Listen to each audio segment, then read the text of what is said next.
अमन हमेशा अपने परिवार की सुरक्षा और खुशहाली को सबसे बड़ा लक्ष्य मानता था। उसकी पत्नी नंदिनी अक्सर फोन पर उससे कहती रहती थी कि उसके ससुराल में वो परेशान रहती है, उसे समझने वाला कोई नहीं है और कभी-कभी उसके ससुराल में डर भी लगता है। अमन हैरान था क्योंकि उसके पिताजी और सास ससुर हमेशा शांत, धर्मप्रिय और दयालु रहे थे। उनके स्वभाव और आदतों को देखकर अमन ये सोच भी नहीं सकता था कि कोई उनके साथ ऐसा व्यवहार कर सकता है। धीरे धीरे नंदिनी की बातें लगातार अमन को परेशान करने लगीं। वो रोज फोन पर ये दोहराती कि उसके ससुर उसे मारते हैं और उसे साथ ले चलो। अमन की चिंता बढ़ने लगी।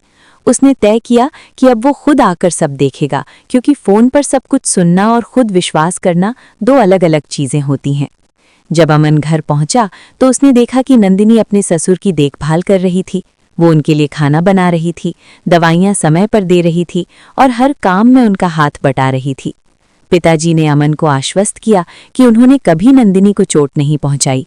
उन्होंने कहा, बेटा, नंदिनी मेरी बेटी जैसी है, मैं उसका हमेशा ख्याल रखता हूँ। अमन ने महसूस किया कि केवल दूर रहकर कोई चीज समझना मुश्किल था और भरोसा ही परिवार को जोड़ता है। अमन जब विदेश गया तो उसने हर महीने पिताजी और नंदिनी के लिए पैसे भेजना शुरू किया।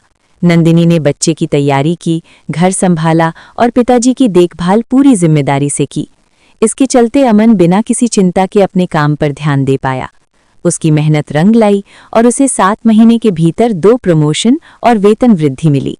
अमन जानता था कि ये सफलता केवल उसकी मेहनत से नहीं, बल्कि पीछे से परिवार की प्रार्थनाओं और उनके भरोसे की वजह से मिली है।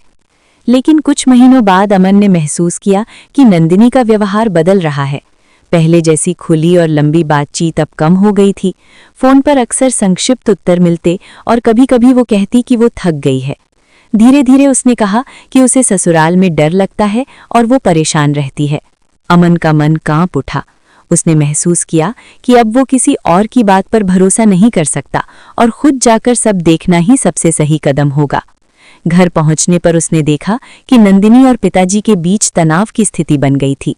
नंदिनी पिताजी के साथ झगड़ रही थी, उनके हाथों को धक्का दे रही थी और जमीन पर गिरा रही थी। अमन के पैर तले जमीन खिसक गई। उसने तुरंत नंदिनी से साफ साफ पूछा कि ये सब क्या हो रहा है। नंदिनी ने पहले चुप्पी साधी, फिर धीरे धीरे उसने अपनी गलती स्वीकार की। उसने बताया कि उसने लालच और ईर्ष्या के कारण ये सब किया। अमन की बढ़ती कमाई और स्वतंत्रता देखकर उसने घर का नियंत्रण अपने हाथ में लेना चाहा।